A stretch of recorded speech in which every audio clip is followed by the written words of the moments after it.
Hello दोस्तों, स्वागत है हमारे YouTube चैनल मामा भांजा रिएक्शन में। मैं हूं मामा। मैं हूं भांजा। बात करें आज की वीडियो की, तो आज हम लोग जिस वीडियो को रिएक्शन करने वाले हैं वो बिहार से रिलेटेड है। बिहार के बारे में फैक्ट हम लोग जानेंगे, जो कि फैक्ट अबाउट इन बिहार जो है, अमेजिंग फैक्ट जो भी है, उन सब चीज़ों के बारे में हम लोग देखेंगे इस वीडियो के माध्यम से। तो आई होप कि आप लोगों को ये चीज़ पसंद आएगा, और पसंद आएगा तो लाइक शेयर ज़रूर करें। तो चलते हैं, इस वीडियो को स्टार्ट करते हैं। Let's play this video. Hello दोस्तों, कैसे हैं आप सब। एक बार फिर से आप सबका स्वागत करता हूं आपके अपने चैनल टूरोपीडिया हिंदी पर। दोस्तों, आज हम आपको हिंदुस्तान के जिस राज्य के सफर पर लेकर जा रहे हैं, उस राज्य को चाहे आप प्यार करें या ना करें, लेकिन इस राज्य को कोई नजरअंदाज नहीं कर सकता। भारत का वो राज्य जिसने दुनिया को शून्य से परिचित कराया, पूरी दुनिया को गणतंत्र का मूल मंत्र भी इसी राज्य ने समझाया, दुनिया का सबसे बड़ा वाईफाई जोन भी इसी राज्य में। किसी ने सही कहा है कि गरीबी की भट्टी में तप तप कर महान लोग बनते हैं, और इस राज्य ने भी गरीब होने के बावजूद दुनिया को कई महान चेहरे दिए हैं। भारत में सबसे ज्यादा IAS और बैंक के PO भी इसी राज्य से हैं। दोस्तों, ये वही वो राज्य है जहाँ के 12 साल के बच्चे ने IIT एग्जाम क्लियर कर लिया, और ये वही जगह है जहाँ के बच्चे गरीबी में पढ़कर भी इतने आगे निकल जाते हैं। हम बात कर रहे हैं माता सीता, गौतम बुद्ध, गुरु गोविंद सिंह जी और हमारा अपना बिहार के बारे में। भारत का वो राज्य जहाँ कवि कोकिल विद्यापति जी का जन्म हुआ, जहाँ देश के पहले राष्ट्रपति राजेंद्र प्रसाद जी का जन्म हुआ। तो फिर देर किस बात की, अपना सीट बेल्ट बांध लीजिए अच्छे से और निकलते हैं बिहार की एक शानदार सफर पर। दोस्तों, बिहार वो राज्य है जिसे प्राचीन काल में मगध के नाम से जाना जाता था, और इसकी राजधानी पटना को पाटलिपुत्र के नाम से।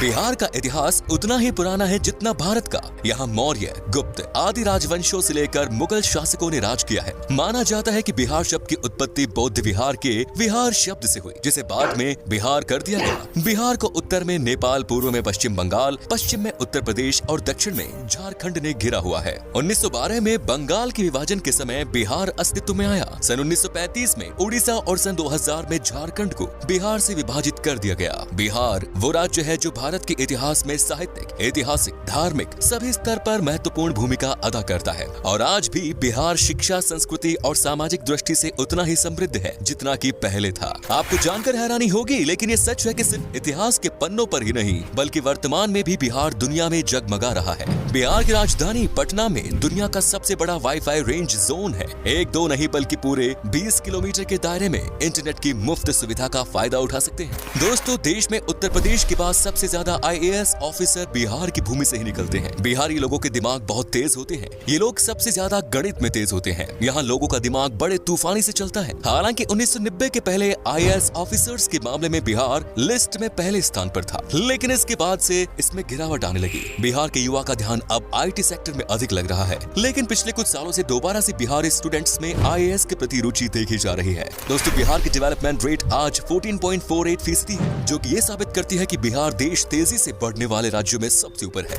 बिहार आज शैक्षिक स्तर पर केरला के शैक्षिक स्तर को टक्कर दे रहा है, बल्कि ये कहना भी अनुचित नहीं होगा कि बिहार में लिटरेट लोगों की संख्या केरला के लोगों से ज्यादा है। दोस्तों, बिहार में कृषकों की बात करें तो वहाँ कोई किसान इतना मजबूर नहीं होता कि उसे आत्महत्या करनी पड़े। दोस्तों, बिहार एक ऐतिहासिक राज्य है। इसके रंग रंग में इतिहास की वो बूंदें छिपी हैं, जो आज भी बिहार की महत्व की सुगंध न सिर्फ देश में बल्कि पूरे दुनिया में पहुंचाती है। इतिहास आज भी बिहार के महत्व की गवाही देता है। इतिहास के पन्नों से बिहार को हटा दिया जाए तो इतिहास का अस्तित्व ही नहीं रह जाएगा। देश के सबसे पुराने हिंदू मंदिर से लेकर बिहार अपने आंचल में और भी कई रोचक तथ्य छिपाए पड़ा है। ऐतिहासिक साक्ष्य को प्रमाण माने तो ईसा से लगभग 6वीं सदी पहले बिहार के वैशाली में ही गणतंत्र की पहली बेल लुकी थी। जब लोगों को गणतंत्र का अर्थ नहीं पता था, तब उस काल में वैशाली में देश की ही नहीं बल्कि दुनिया के पहले गणराज्य की आधारशिला रखी गई। संसद प्रणाली भी वैशाली में मौजूद थी। बिहार वो राज्य है जिसने आजादी के समय भारत छोड़ो आंदोलन में महत्वपूर्ण भूमिका निभाई। दोस्तों, शून्य यानी जीरो के बिना गणित का क्या मोल, ये किसी को बताने की जरूरत नहीं है। दुनिया को शून्य देने वाले आर्यभट्ट जी का जन्म भी बिहार में ही हुआ था। शायद यही कारण है कि आज भी बिहार के लोग गणित में माहिर होते हैं, और आज भी गणित में यहाँ के लोगों की कोई बराबरी नहीं। बिहार ही वो जगह है जिसने चाणक्य जैसा इकोनॉमिस्ट, चंद्रगुप्त और अशोका जैसा राजा, बुद्ध और महावीर जैसा धर्म प्रवर्तक, आर्यभट्ट जैसा वैज्ञानिक और शेर शाह जैसा शासक दुनिया को दिया। भारत एक ऐसा देश है जहाँ क्रिकेट किसी धर्म से कम नहीं, और MS धोनी का नाम इस धर्म के सबसे पॉपुलर पन्नों में से एक। MS धोनी का जन्म रांची में हुआ था, जो कि पहले बिहार का हिस्सा हुआ करता था। धोनी को लोग आज भारत के सबसे सफल क्रिकेट कप्तान और महान खिलाड़ी के रूप में देखते हैं। सिखों के 10वें गुरु गुरु गोविंद सिंह का जन्म भी बिहार में ही हुआ और सिखों का पवित्र स्थान हरमिंदर तख्त पटना में है। आपको बता दें कि दुनिया का सबसे पुरानी यूनिवर्सिटी नालंदा यूनिवर्सिटी और तक्षशिला यूनिवर्सिटी भी बिहार में ही है। यहाँ पहले विदेशों से भी लोग पढ़ाई करने आया करते थे। दोस्तों, माता सीता की जन्मभूमि भी एक समय में बिहार में ही थी, जो आजकल नेपाल का हिस्सा हो गया। आपको बता दूं कि जनकपुर में ही माता सीता पैदा हुई और तब ये बिहार हुआ करता था, जहाँ पर भगवान राम जी आए थे। दोस्तों, बिहार के मिथिलांचल में आज भी भगवान राम को दामाद माना जाता है। माता सीता की नगरी मिथिलांचल बिहार का गौरव है। मिथिलांचल की मिथिला पेंटिंग के बारे में तो हर कोई जानता है। आपको तो शायद पता ही होगा कि बॉलीवुड के शान और जान पंकज त्रिपाठी भी बिहार से ही है और बिहार का भी एक बेटा शानदार एक्टर है सुशांत सिंह राजपूत, जिसका देहांत होने के बाद भी लोगों के प्यार ने अमर कर दिया। दोस्तों, बिहार का खाना भारत के सबसे शानदार पकवानों में से एक माना जाता है। बिहार का लिट्टी चोखा बहुत टेस्टी होते हैं। आपने अगर लिट्टी चोखा नहीं खाया तो एक बार जरूर ट्राई कीजिएगा, वाकई में आपका दिल खुश हो जाएगा। यहाँ पर वेज से लेकर नॉन वेज तक हर पकवान लाजवाब होता है। इतना ही नहीं, आपको बता दूं कि यहाँ पर गन्ने की जूस भी पसंद किया जाता है और ये इतने मीठे और टेस्टी होते हैं कि इसे पीकर मानो आप दीवाने हो जाओगे। तो चलिए अब बात करते हैं उन जगहों की जहाँ पर आप बिहार के सफर के दौरान घूम सकते हैं और साथ ही बताएंगे कि आपको बिहार की ट्रिप में मैक्सिमम कितना पैसा खर्च करना पड़ेगा। नंबर 1 इज बोध गया। दोस्तों, बिहार में घूमने वाली जगहों में शामिल बोध गया एक प्रमुख आकर्षित पर्यटन स्थल है, जो कि बौद्ध धर्म से संबंधित अनुयायियों के लिए विशेष महत्व रखता है। बोध गया एक तीर्थ स्थल के रूप में भी जाना जाता है और ये वो स्थान है जहाँ बोधि वृक्ष के नीचे गौतम बुद्ध को ज्ञान की प्राप्ति हुई। यहाँ मन को एक अद्भुत शांति मिलती है, इसीलिए यहाँ साल भर देश विदेशी पर्यटकों की भीड़ बनी रहती है। बोध गया को यूनेस्को वर्ल्ड हेरिटेज साइट्स की सूची में भी शामिल किया गया है। Next is Patna. बिहार राज्य में गंगा नदी के दक्षिणी छोर पर स्थित पटना पर्यटन स्थल बिहार की राजधानी है और पटना को एक ऐतिहासिक और आकर्षित पर्यटन स्थल के रूप में जाना जाता है। पटना शहर धार्मिक दृष्टि महत्व के साथ साथ आध्यात्मिक महत्व भी रखता है। बिहार के पटना को सिखों, जैन, हिंदू और बौद्ध धर्मों के तीर्थ स्थलों का प्रवेश द्वार भी माना जाता है। उत्तर भारत के सबसे बड़े शहर के रूप में विख्यात पटना तारामंडल, हाईकोर्ट, पटना साहिब गुरुद्वारा, पादरी की हवेली और सचिवालय भवन जैसे आकर्षण से भरा हुआ है। Next is Madhubani. बिहार का आकर्षित शहर मधुबानी एक प्राचीन शहर है, जो कि मधुबानी कला और संस्कृति के लिए जाना जाता है। मधुबानी शहर का उल्लेख रामायण काल में होने की पुष्टि की गई है। मधुबनी शहर अपनी शानदार चित्रकारी के लिए जाना जाता है। आपकी जानकारी के लिए बता दें कि सीतामढ़ी और सुपौल मधुबनी के प्रमुख व्यापारी क्षेत्र के रूप में जाने जाते हैं। Next is Nalanda. बिहार के तीर्थ स्थलों में शामिल नालंदा बिहार की ऐतिहासिक जगह है। नालंदा प्राचीन काल की सबसे पॉपुलर तीर्थ स्थल है, जो कि संस्कृति, आध्यात्मिकता, इतिहास, वास्तुकला और पर्यटन का जीता जागता उदाहरण है। नालंदा यूनिवर्सिटी यहाँ का प्रमुख आकर्षण है।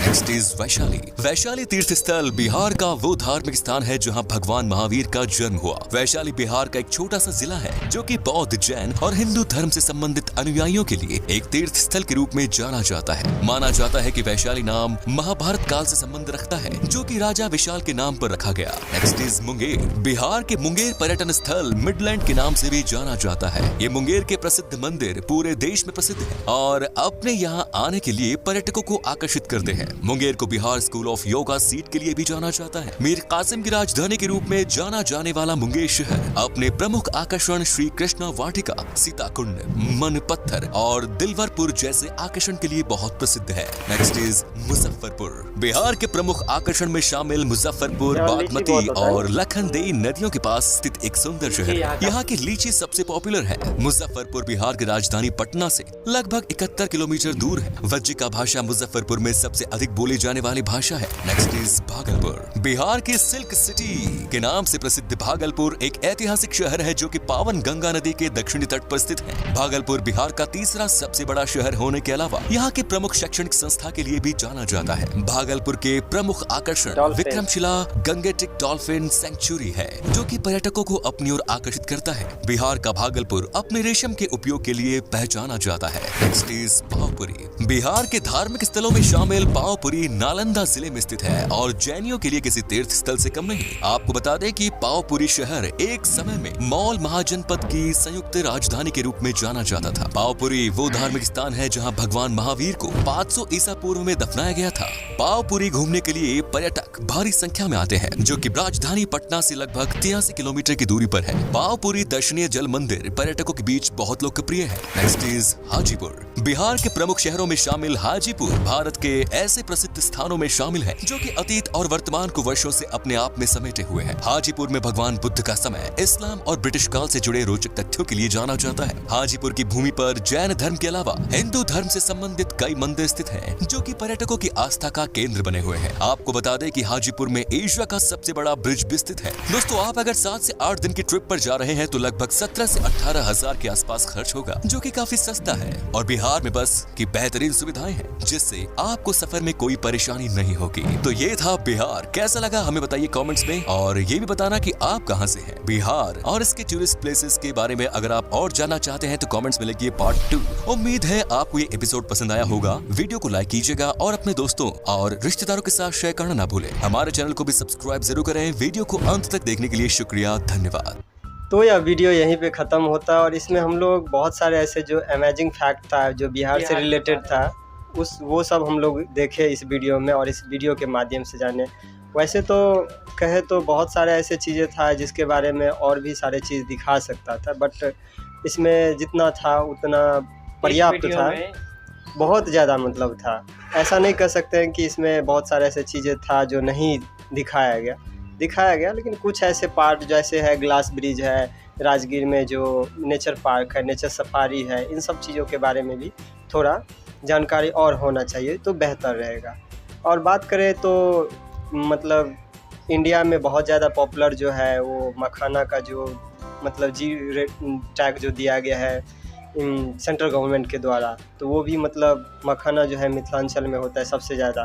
दूसरी बात है जो मिथिला पेंटिंग जो मधुबनी में जो खास तरह से इसको मतलब बनाया जाता है, जिसमें चित्रकारी जो होता है बहुत ज़्यादा मतलब अच्छा रूप से होता है, मिथिला पेंटिंग, जिसको अब नाम दे दिया गया वो था। और उसके बाद बोध गया के बारे में बताया गया, जो बोध गया में बहुत सारे ऐसे धर्म से रिलेटेड जो भी चीज़ें हैं वो सब है। नालंदा यूनिवर्सिटी, तक्षशिला से, उसके बाद आर्यभट्ट जी के बारे में, जो जीरो का मतलब के बारे में, अशोक, चंद्रगुप्त के बारे में भी बताया गया था, जिसमें कि जो बहुत सारे ऐसे जो लिट्टी चोखा के बारे में सबसे ज़्यादा लिट्टी चोखा, इनको लिट्टी चोखा थोड़ा ज़्यादा पसंद भी है, तो इसीलिए थोड़ा बहुत बिहार के तो पसंद नहीं होगा। हाँ, पसंद तो होना भी चाहिए।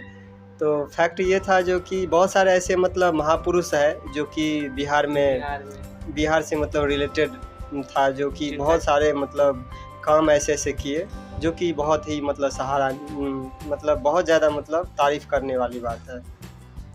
ठीक उसी प्रकार बहुत सारे ऐसे जो है चीज़ें हैं जो कि मतलब बिहार में होना भी चाहिए, जिससे कि और भी मतलब अच्छे तरह से और बेहतर तरह से मतलब वहाँ का जो प्रतिभा में कोई भी कमी नहीं है। बस फ़र्क बस यही है जो कि वहाँ पे थोड़ा फाइनेंशियल प्रॉब्लम के कारण बहुत सारे ऐसे बच्चे होते हैं, बहुत सारे ऐसे हुनर होते हैं, कलाकार होते हैं, जिसको कि वो प्लेटफॉर्म नहीं मिल पाता है, जिसके कारण वो आगे तक नहीं बढ़ पाता है। तो उन लोगों को भी थोड़ा मतलब होना चाहिए, उन लोगों के लिए भी कुछ ना कुछ व्यवस्था होना चाहिए, जिससे कि उन लोगों को भी एक प्लेटफॉर्म मिल जाए। दूसरी बात है जो कि अब थोड़ा बहुत हो रहा है, ग्राउंड पे हो रहा है, और होना भी चाहिए। हर राज्य के लिए होना चाहिए, ज़रूरी नहीं है कि पार्टिकुलर एक ही राज्य, लेकिन थोड़ा बिहार थोड़ा पीछे है तो यहाँ पे थोड़ा, क्योंकि यहाँ पे परिवर्तन लाने के लिए सबसे पहले ज़रूरी होता है जो छोटे छोटे राज्य होता है, और जहाँ पे मतलब ऐसे ऐसे प्रतिभा है जो कि मतलब देश को बदल सकता है, तो वहाँ पे खास तरह से इस चीज़ों को फोकस करना जाए। बिहार बदलेगा तो देश बदलेगा, ये बात है, इतिहास गवाह है। तो इस कारण से बिहार पे थोड़ा बहुत गवर्नमेंट को ध्यान रखना चाहिए, क्योंकि बहुत ऐसे स्थल है, बहुत सारे ऐसे तीर्थ स्थल, जितने भी धर्म की बात करें तो सारा धर्म जो है वहीं से मतलब उत्पत्ति हुआ है, चाहे वो जैन धर्म हो, बौद्ध धर्म हो, बहुत सारे ऐसे धर्म हैं। तो उसके बाद गुरु गोविंद सिंह जो है उनका भी बंगला साहब की बात करें तो पटना में जब पटना साहब में जो है तो वो सब भी है। तो बहुत सारे ऐसे चीज़ है जिसके बारे में, उसके बाद सीता मैया के बारे में बताया गया, और राम जी के बारे में भी, जो राम जी को पाहुन माना जाता है जैसे मिथिलांचल में। खास करके उनका जन्म जो हुआ था वो जनकपुर में, जो कि अब नेपाल के साइड में पहले बिहार आ में था। आ चुका है। MS धोनी के बारे में भी था। हाँ, धोनी के बारे में भी बताया उनका गया भी था। जब जन्म हुआ तब भी बिहार में तब वो ही। बिहारी था, बाद में जाके मतलब झारखंड झारखंड बन गया, तो उनका जन्म वहीं पे हुआ था। रांची। तो बहुत सारे ऐसे मतलब प्रतिभाशाली जो व्यक्ति हुआ करता था वो बिहार से ताल्लुक़ रखता था, जो कि अभी भी है, ऐसा नहीं है कि, लेकिन बहुत सारे ऐसे चीज़ें हैं जो कि अभी भी मतलब ऐसा नहीं है कि कोई टैलेंट में कमी है, बस फ़र्क ये है जो उस हिसाब का प्लेटफॉर्म नहीं मिल पाता है, उस हिसाब का फाइनेंशियल रूप से मतलब सक्षम नहीं है, जिसके कारण बहुत ऐसे लोग हैं, बहुत ऐसे मतलब बच्चे हैं जिसको वो कर नहीं पाते, उस काम को पूरा नहीं कर पाते। तो यही सब बात था, इस वीडियो के माध्यम से हम लोग देखे। आई होप कि आप लोग भी इस वीडियो को देखे होंगे और अच्छा लगा होगा, और अगर अच्छा लगा होगा तो प्लीज़ लाइक एंड सब्सक्राइब अगर जरूर अभी तक करें। बिहार नहीं गए हैं तो जरूर जाइए। हाँ, ट्राई करिए, नेचर सफारी या ग्लास ब्रिज का लुत्फ़ ज़रूर उठाएं, जिससे कि बहुत आप लोग जगह भी है। देखेंगे। बहुत सारे ऐसे, जैसे मुंगेर है, तो मुंगेर एरिया में जो है बहुत सारे पहाड़ी एरिया है, झरना सब जो है वो सब आप लोग को देखने को मिलेगा, तो ज़रूर जाए, तो वहाँ पे घूमें। तो इस वीडियो को हम लोग यहीं पे ख़त्म करते हैं, मिलते किसी नेक्स्ट रिएक्शन के साथ। ऐसे ही आप लोग सपोर्ट करते रहें, हम लोग ऐसे ही धमाकेदार रिएक्शन लाते रहेंगे। तो लास्ट में जाते जाते कहेंगे जय हिंद, जय भारत।